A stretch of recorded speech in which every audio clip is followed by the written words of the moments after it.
You guys ready to head to Dallas, Texas right now?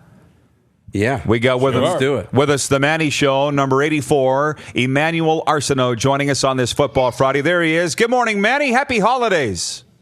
Yeah, happy holidays to you as well. I'm trying to get this thing set up. Okay, I got it. You can see us now? Yeah, I can see. I was making sure y'all can see me, but I see it's in the screen now. So, all right. Oh, yeah? I know.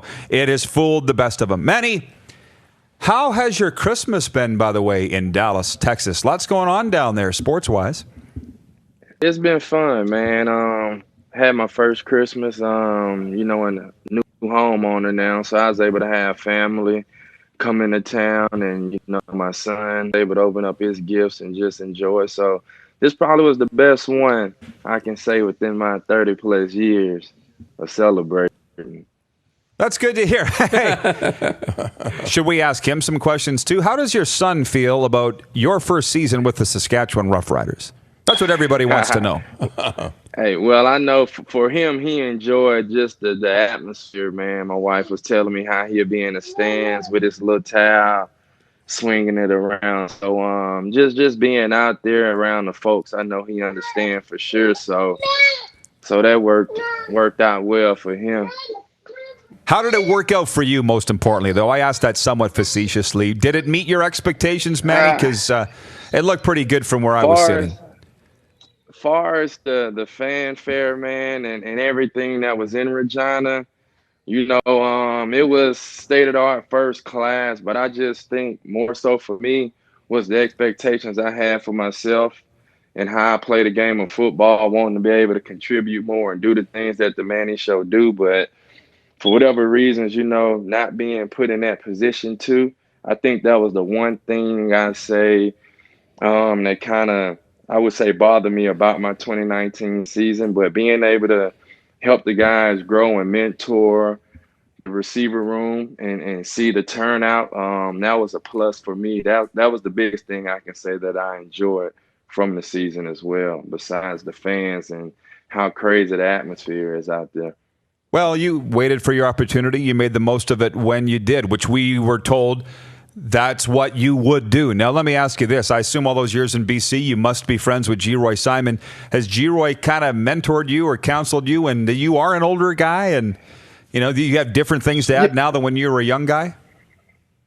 Yeah, me, Geroy always stayed in touch. He was a text away, but I kind of watched how he played the game ever since 2009, and when he was the guy in BC, and what you was gonna get out of Geroy. And I think once I was able to take over that role in BC, I just tried to model and do the things that he done. But me and Geroy got two separate complete games. He was a finesse guy, and you knew it was coming to him on second down. And my style of play is more physical, in the trenches, breaking tackles, and just run away from folks. But I was able to make a name for myself in BC. And I think when I went to Saskatchewan, I wanted to do the things that I've done in BC and over the course of my career.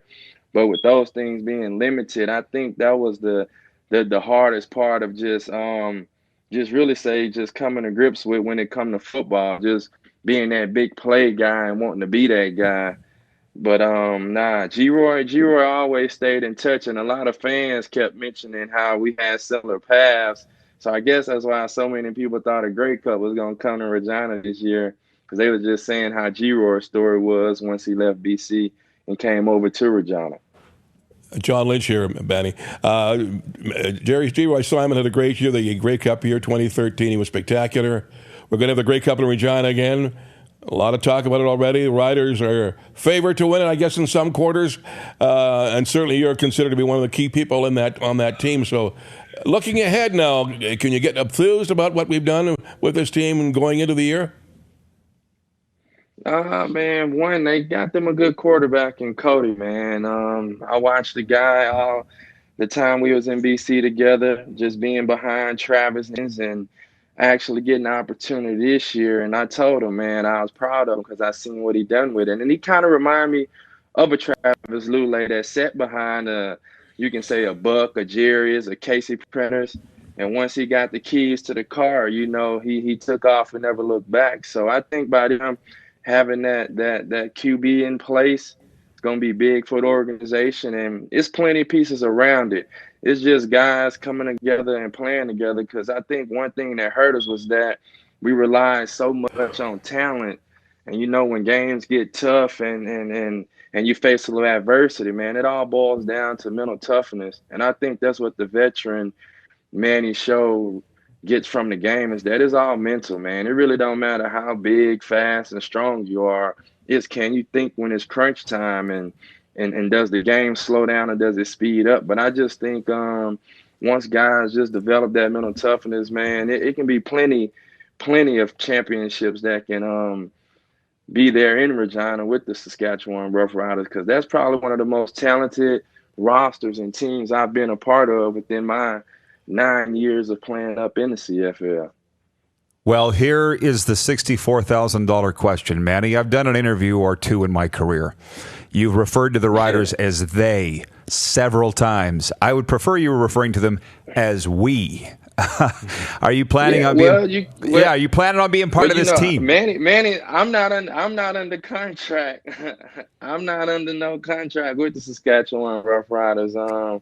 Manny's gonna be a free agent, so I'm just speaking and just being realistic. I'm just waiting to see where my journey is gonna take me into 2020. I basically had a full year of just being healthy and just waiting to play some football the way that I play football, because it's plenty of gas in the tank, and that's just how I look at it. So until I didn't sign a dotted line somewhere stating where I'm going to be at for 2020, I refer to every team as them or they or that organization. But that's pretty much what I'm just waiting around and seeing. I'm doing my training. I'm staying on top of everything, and I'm just waiting to see what's next for me come 2020. Have you guys started talks at all? Have the Riders made it known? I really probably that's what my agent Barty handles. I really don't even get into any of that. All I tell him is, let me get the email when it's time for me to report. I just strictly focus on football, coming in, earning a job, and out competing whoever's out there on side of me. And that's how it's been the past 11 years I've been playing. It's just, hey, let me know when I need to show up, where I need to be at. And all that other football stuff, I don't even about it. I'm just here to compete.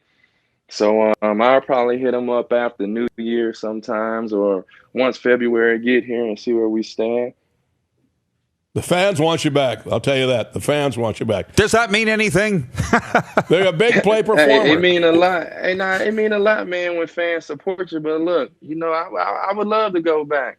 Hey, I just want to get the ball and make plays if I'm back. The mentor and just building the culture up and helping the guys. I done that in 2019. If I have to come back in 2020, I'm trying to make plays and do what it is I do, and let my skill set contribute to getting some wins out there and making plays.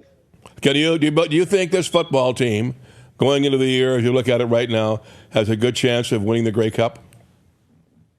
Oh yeah, have a very good chance. It was the little things. You go back and look at the games, man, it was a play here, play there.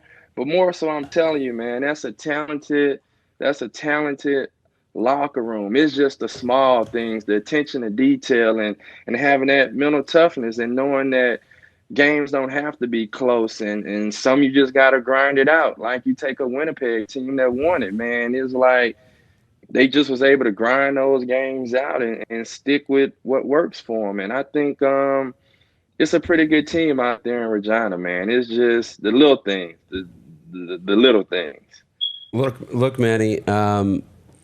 Sean Lemon's been watching our show, and I wanted to get his comments. Yeah, why can't you beat him at Madden? Yeah, he says, "Get on Madden, chump." And then he says, "You also losing to me in Madden." Maybe respond to that, Man, and look, just how close the CFL guys are. Yeah. Man, guys really cool, man. A lot of cats throughout the league keep in touch, or somebody. So football shrinks the world when it comes to mutual friends. And see, that's what Sean Lemon need. He need more friends and things to do. He worried about mad and playing some video game. I ain't got time to be joking with him about that. But he didn't took a loss to me before, so I didn't beat him, so I don't have to play him again. But nah, I think just the football community in general, when you speaking of NFL, CFL, man, you know, a lot of guys, man, everybody know everybody. So it's good to just keep in touch and just build that network, because you don't know where a lot of guys end up in the off seasons, or you never know which team you might be playing for. But I say the group, man, pretty close across the board, because everybody knows somebody who knows somebody. So it's like you're a friend of a friend. You might not know him, but you played against somebody this guy might have played against. But now I say CFL across the league, guys keep in touch, especially thanks to social media. So that helps a lot. Well, tell Lemon to have some kids and he won't have time for video games. I know that's what happened with me. Lastly, Manny, the guys told me to ask you about your inspirational message. I know you spoke down to Weyburn. It was an event that I couldn't make, and you went down there and filled in, and you knocked their socks off with your personal story. Can you tell our viewers this morning what your address there is all about, and maybe if they're looking for a speaker, how they could get a hold of you? Yeah, well, on all my social media platforms, I'm easy to reach at the Manny Show 84. But it was really the message to Weyburn is just controlling the things that you can control, and don't let anyone tell you what it is you can or can't do, and just making the most of your opportunities. And speaking to a group of farmers, I didn't think that me talking about football would relate, but due to Mother Nature and the adversity that those guys face, as the adversity that I face with ACL surgeries, a broken forearm, and it was just having the mental toughness of not giving up and how you're going to respond. And I think that's pretty much was the whole outline of the messages, how your attitude and the way you see things, man, determine your outcome and how you respond to certain situations and how you're going to deal with it. And I think that goes for anybody, whether it's football, corporate America, farming, like we talking about. It's just how you respond to adversity. And the story that I gave them was one of my growing up as a child and being cut from the football team and finally getting one opportunity. The one opportunity that I got, I break my arm on my birthday, played 2 or 3 more games. And when I thought everything was done with, was able to sign a 4-year scholarship to Alcorn, and I've been playing football ever since. But it's more details to it. And like you say, they can bring me in to tell my story so they can hear the rest of it. But it's just all about how you respond to adversity. Good for you, Manny. And it's true. For those that don't know, adversity is adversity. Stress is stress. It's all the same. Yep. It's how you deal with it, where it comes from, and what doesn't break you makes you. Manny, thanks for this, my man. Happy holidays, and I sure hope to see you back in green and white, but I know you'll be a success wherever you go. Thanks for your time today. All right. Thanks for having me. You're watching Rod Pedersen On Demand. For more of The Rod Pedersen Show, visit rodpedersen.com or follow Rod Pedersen on social media.